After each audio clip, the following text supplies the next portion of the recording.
അടുത്തതായി നമുക്ക് empirical formula, molecular formula എന്നിവ ഡിസ്കസ് ചെയ്യാം. ആദ്യമായിട്ട് എംപിരിക്കൽ ഫോർമുല എന്താണ്? എംപിരിക്കൽ ഫോർമുല എന്നുള്ളതാണ് നോക്കാൻ പോകുന്നത്. An empirical formula represents the simplest whole number ratio of various atoms present in a compound. ഒരു കോമ്പൗണ്ടിലുള്ള വ്യത്യസ്ത ആറ്റങ്ങൾ തമ്മിലുള്ള ഏറ്റവും ചെറിയ പൂർണ്ണസംഖ്യ അനുപാതമാണ് എംപിരിക്കൽ ഫോർമുല എന്ന് പറയുന്നത്.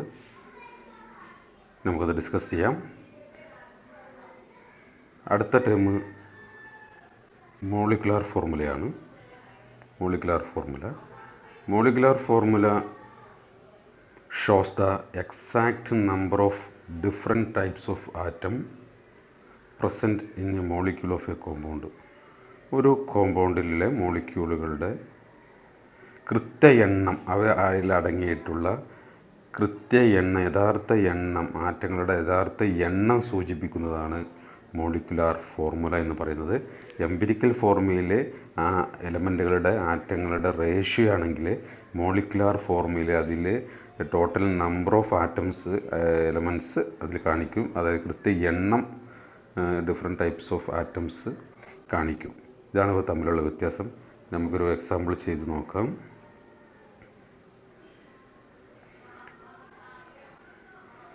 നമുക്ക് ഒരു എക്സാമ്പിൾ എടുത്തു കഴിഞ്ഞാൽ മോളിക്കുലാർ ഫോർമുല, ഒരു കോളത്തിൽ മോളിക്കുലാർ ഫോർമുല, മറ്റൊരു കോളത്തിൽ എംപിരിക്കൽ ഫോർമുല. ഇങ്ങനെ നമുക്ക് രണ്ട് കോളത്തിൽ എക്സാമ്പിൾ എടുക്കാം. മോളിക്കുലാർ ഫോർമുല എക്സാമ്പിൾ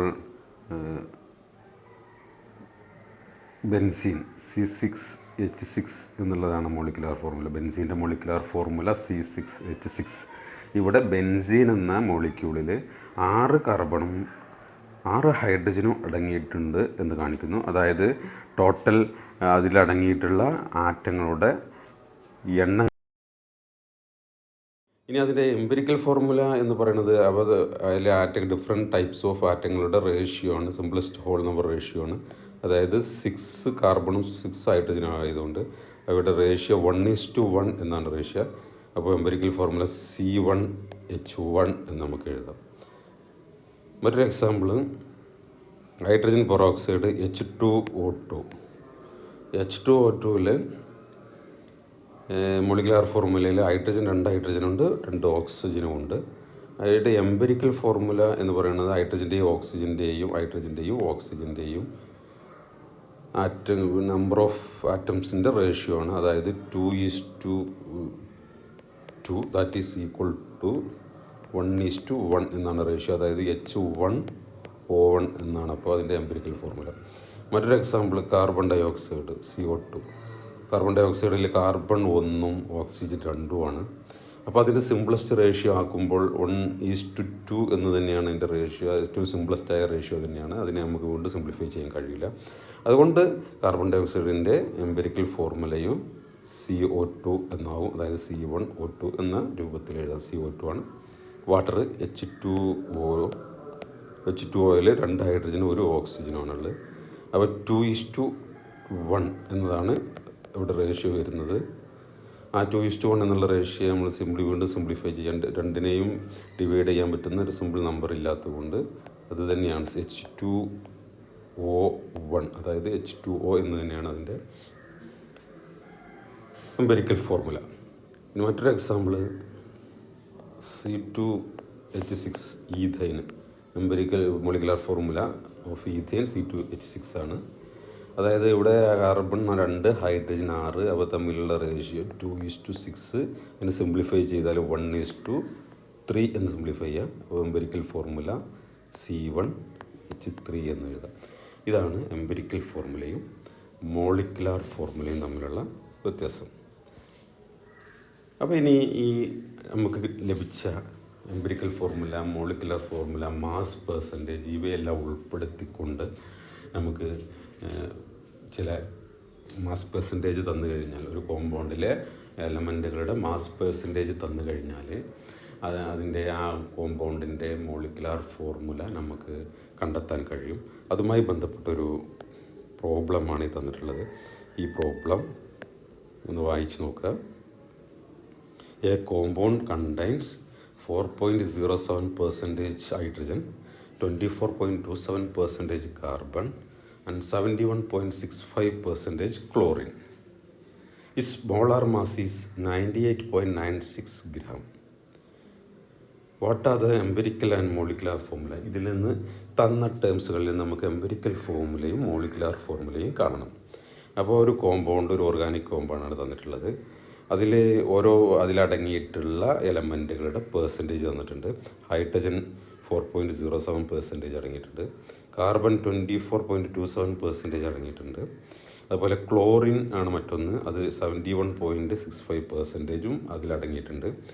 ആ കോമ്പൗണ്ടിൻ്റെ മോളിക്കുലാർ മാസ് എന്ന് പറയുന്നത് 98.96 ഗ്രാം എന്നും തന്നിട്ടുണ്ട്. ഇത് ഉപയോഗിച്ചിട്ട് നമ്മൾ എങ്ങനെയാണ് എംപിരിക്കൽ ഫോർമുലയും മോളിക്കുലാർ ഫോർമുലയും കാണുക എന്ന് നമുക്കൊന്ന് നോക്കാം, ഒന്ന് ചെയ്ത് നോക്കാം. അപ്പം അതിന് വേണ്ടിയിട്ട് അത് നമ്മൾ ക്വസ്റ്റ്യൻ ശരിക്കും വായിച്ച് മനസ്സിലാക്കുന്നു. എന്നിട്ട് ഞാൻ ഇതുപോലെ ഒരു ടേബിൾ വരച്ചിട്ടുണ്ട്. ഈ ഇതൊരു ടേബിളായിട്ട് ചെയ്യാൻ കൂടുതൽ എളുപ്പമായിരിക്കും.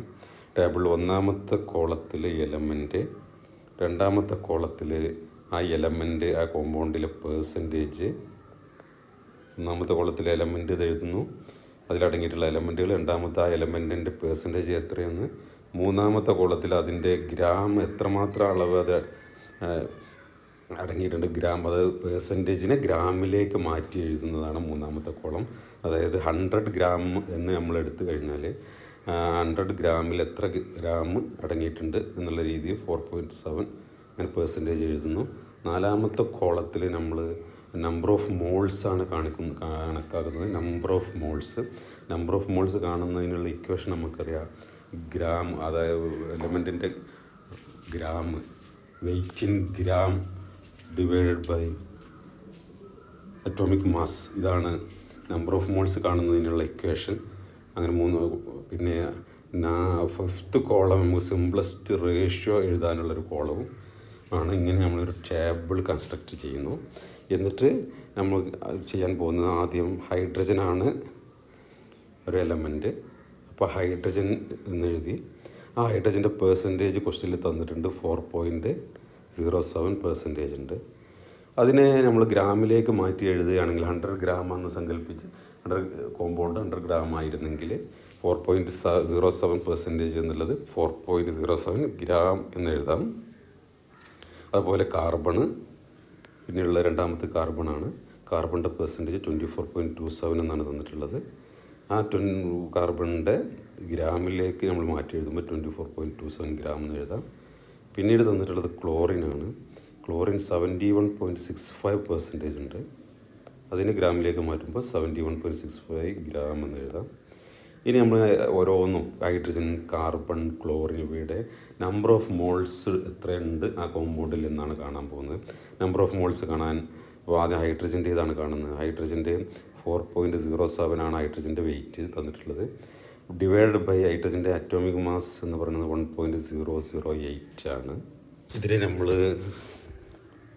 സിംപ്ലിഫൈ ചെയ്ത് കഴിഞ്ഞാൽ നമുക്ക് 4.03 എന്ന് കിട്ടും. അതുപോലെ കാർബണിൻ്റെ നമ്പർ ഓഫ് മോൾസ്, നമ്മൾ കാർബണിൻ്റെ വെയിറ്റ് ഇവിടെ തന്നിട്ടുള്ളത് 24.27 എന്നാണ്. 24.27 ഡിവൈഡ് ബൈ കാർബണിൻ്റെ അറ്റോമിക് നമ്പർ 12.01 എന്നാണ്. അത് ഡിവൈഡ് ചെയ്ത് കഴിഞ്ഞാൽ നമുക്ക് 2.02 എന്ന് കിട്ടും. പിന്നെ ക്ലോറിൻ്റേത് വെയിറ്റ് തന്നിട്ടുള്ളത് 71.65 എന്നാണ്. 71.65 ഡിവൈഡഡ് ബൈ 35.453 എന്നാണ് അതിൻ്റെ അറ്റോമിക് മാസ്. 35.453 അത് ചെയ്ത് കഴിഞ്ഞാലും 2.02 എന്ന് കിട്ടും. ഇങ്ങനെ നമുക്ക് നമ്പർ ഓഫ് മോൾസ് ഓരോന്നിൻ്റെ ഹൈഡ്രജൻ്റെയും കാർബണിൻ്റെയും ക്ലോറിൻ്റെയും നമ്പർ ഓഫ് മോൾസ് കണ്ടെത്തി കഴിഞ്ഞു. ഇനി നമ്മൾ കണ്ടെത്തി കഴിഞ്ഞാൽ പിന്നെ അടുത്ത കോളത്തിൽ നമ്മൾ ഫില്ല് ചെയ്യാനുള്ള ഒരു സിംപ്ലസ്റ്റ് റേഷ്യോ എന്നൊരു കോളമുണ്ട്. അതായത് സിംപ്ലസ്റ്റ് റേഷ്യോ ആണ് കാണേണ്ടത്. സിംപ്ലസ്റ്റ് റേഷ്യോ കാണാൻ നമുക്ക് കിട്ടിയ number of moles 3 number of മോൾസുകളിൽ ഏറ്റവും ചെറിയ വാല്യൂ ഏതാണോ അതെടുക്കുക. ഇവിടെ ചെറിയ വാല്യൂ 2.02 എന്നുള്ള 2 വാല്യൂസ് ഉണ്ട്. അപ്പോൾ 2.02 എടുത്തിട്ട് മറ്റു വാല്യൂസുകളെ ആ 2.02 കൊണ്ട് ഡിവൈഡ് ചെയ്യുക. എന്ന് വെച്ചാൽ 4.03 ഡിവൈഡ് ബൈ 2.02 ചെയ്യുക. വീണ്ടും ഈ നമ്പറിനെ 2.02 ഡിവൈഡ് ബൈ 2.02 ചെയ്യുന്നു. ഈ നമ്പറിനെയും 2.02 ഡിവൈഡ് ബൈ 2.02 ചെയ്യുന്നു. എന്നിട്ട് നമുക്ക് വാല്യൂ കിട്ടുമ്പോൾ അപ്രോക്സിമേറ്റ്ലി 2 എന്ന് കിട്ടും. ഇവിടെ വാല്യൂ 1 എന്ന് കിട്ടും. ഇവിടെ വാല്യൂ 1 എന്ന് കിട്ടും. എന്ന് വെച്ചാൽ ആ കോമ്പൗണ്ടിൽ ഹൈഡ്രജൻ 2 ഹൈഡ്രജൻ അടങ്ങിയിട്ടുണ്ട്, കാർബൺ 1 കാർബൺ അടങ്ങിയിട്ടുണ്ട്, ക്ലോറിൻ 1 ക്ലോറിനും അടങ്ങിയിട്ടുണ്ട്. അതുകൊണ്ട് EF എന്ന കോളത്തിൽ എംപിരിക്കൽ ഫോർമുല നമ്മൾ ഇത് കൂട്ടി എഴുതുമ്പോൾ ആദ്യം കാർബൺ എഴുതുന്നു C1, പിന്നീട് ഹൈഡ്രജൻ എഴുതുന്നു H2, പിന്നീട് Cl എഴുതുന്നു Cl1. അപ്പോൾ എംപിരിക്കൽ ഫോർമുല നമുക്ക് കിട്ടിക്കഴിഞ്ഞു C1H2 Cl1. ഓക്കെ, ഇത് ഉപയോഗിച്ച് നമുക്ക് എംപിരിക്കൽ ഫോർമുല കണ്ടെത്തണം. ഓക്കെ, നെക്സ്റ്റ് നമുക്ക് ചെയ്യാവുന്ന മോളിക്കുലാർ ഫോർമുല MF ആണ് ഇനി നമ്മൾ കാൽക്കുലേറ്റ് ചെയ്യേണ്ടത്. മോളിക്കുലാർ ഫോർമുലയാണ് നമ്മൾ കണ്ടെത്തേണ്ടത്. അതിന് നമുക്ക് EF നമ്മൾ കണ്ടു, എംപിരിക്കൽ ഫോർമുല നമുക്ക് കിട്ടി. എംപിരിക്കൽ ഫോർമുല C1H2 Cl1 എന്നാണ് എംപിരിക്കൽ ഫോർമുല. അത് വെച്ചിട്ട് മോളിക്കുലാർ ഫോർമുല കാണുന്നതിന് MF equal to molecular mass divided by empirical formula mass into empirical formula എന്ന ഈ ഇക്വേഷൻ ഉപയോഗിച്ച് നമുക്ക് മോളിക്കുലാർ ഫോർമുല കാണാം. അപ്പോൾ അതിനു വേണ്ടി മോളിക്കുലാർ മാസ് ആൾറെഡി നമ്മൾക്ക് ക്വസ്റ്റ്യനിൽ തന്നു കഴിഞ്ഞിരുന്നു. മോളിക്കുലാർ മാസ് തന്നിട്ടുണ്ട് 98.96 ഗ്രാം എന്ന് നമുക്ക് ക്വസ്റ്റ്യനിൽ തന്നിട്ടുണ്ട്. എംപിരിക്കൽ ഫോർമുല ആൾറെഡി നമ്മൾ എഴുതി കണ്ടെത്തി കഴിഞ്ഞു. ഇനി നമുക്ക് EFM കാണാൻ, എംപിരിക്കൽ ഫോർമുല മാസ് കാണാൻ എംപിരിക്കൽ ഫോർമുലയിലുള്ള എലമെൻറ്റുകളുടെ അറ്റോമിക് മാസുകളുടെ സം കണ്ടാൽ മതി. അതായത് C1H2 Cl1 എന്നുള്ളതിൻ്റെ കാർബണിൻ്റെ അറ്റോമിക് മാസ് 12.01, ഹൈഡ്രജൻ്റെ അറ്റോമിക് മാസ് 1.008, ക്ലോറിൻ്റെ അറ്റോമിക് മാസ് 35.653 ആണ്. അത് വെച്ചിട്ട് എംപിരിക്കൽ ഫോർമുലയുടെ മാസ് കാണാൻ ഒരു കാർബണാണുള്ളത്, അതുകൊണ്ട് 12.01 പ്ലസ് 2 ഹൈഡ്രജൻ ആയതുകൊണ്ട് 2 into 1.068 that is equal to 2.016 plus 55.653 add ചെയ്ത് കഴിഞ്ഞാൽ 59.679 എന്ന് കിട്ടും. അപ്പോൾ EF കിട്ടി, EFM കിട്ടി. 88.96 divide by 0.679 into empirical formula C1H2 Cl1. നമ്മൾ ഇത് സിംപ്ലിഫൈ ചെയ്യുന്നു, കിട്ടുന്നു 2 ഇൻറ്റു C1H2 Cl1 എന്നാവും. ഈ 2 എന്നുള്ളതിനെ നമ്മൾ ഈ നമ്പർ ഓഫ് ആറ്റംസ് താഴെയുള്ള സംഖ്യകളായിട്ട് മൾട്ടിപ്ലൈ ചെയ്യുക. C1 C2 എന്നാവും, H2 എന്നുള്ളത് H4 എന്നാവും, Cl1 എന്നുള്ളത് Cl2 എന്നാവും. ഇതാണ് മോളിക്കുലാർ ഫോർമുല. അപ്പോൾ കോമ്പൗണ്ടിൻ്റെ മോളിക്കുലാർ ഫോർമുല എന്നുള്ളത് C2H4Cl2 എന്ന് കിട്ടും. എംപിരിക്കൽ ഫോർമുല കണ്ടെത്തി, അത് വെച്ച് എംപിരിക്കൽ ഫോർമുല മാസ് കണ്ടെത്തി, അതിൽ നിന്ന് നമ്മൾ മോളിക്കുലാർ ഫോർമുല കണ്ടെത്തുന്നു.